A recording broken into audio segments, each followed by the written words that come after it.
Srimati Supriya Sule.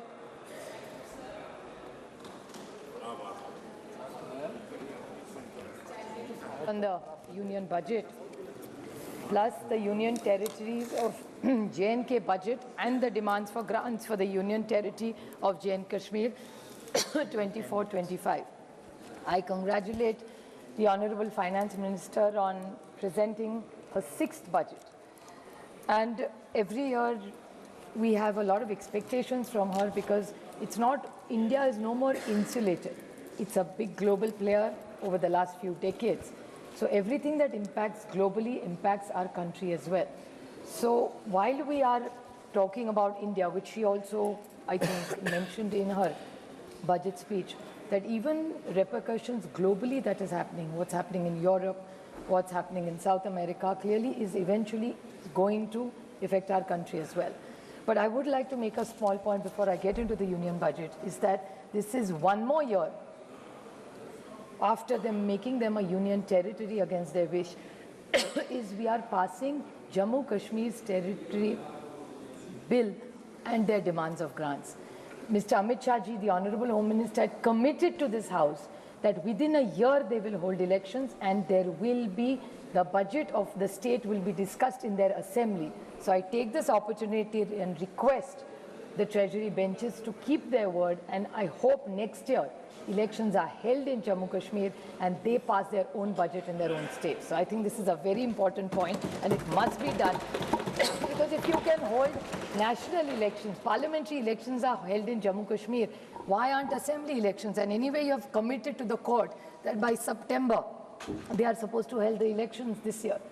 So I don't know why we are doing the whole election of 24 and 25, but even if you are doing the budget, I request with full compassion and empathy for people of Jammu Kashmir, they deserve to make their own decisions for themselves. Well, the 4 engines of growth, sir, for a robust economy are investment, consumption, exports, and fiscal deficit.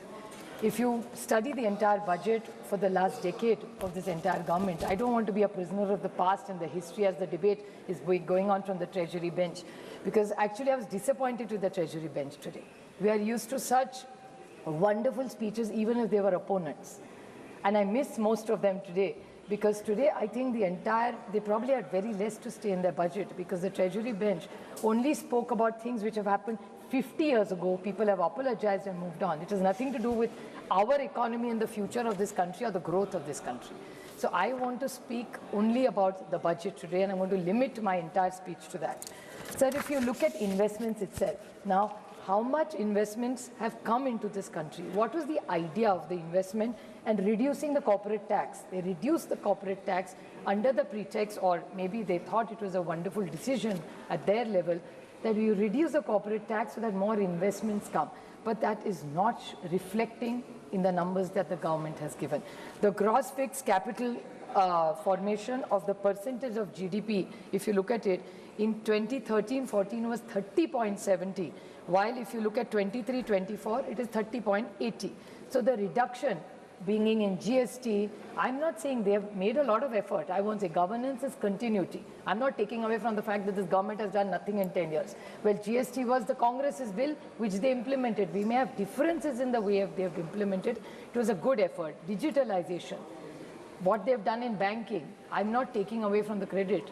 But at the same time, was it too little, too late to reduce corporate tax? Is that one reason why investments are not coming? And I think the government needs to even introspect that why investment, the environment is not as good as it should be. Consumption, sir. Consumption is clearly not doing well, especially the agrarian crisis and the rural economy. And data speaks for itself louder than you and me arguing about it. I'm not running the government down, but they need to accept that there is an agrarian crisis in this country. A new word, which I also have learned over the last few years, is shrinkflation.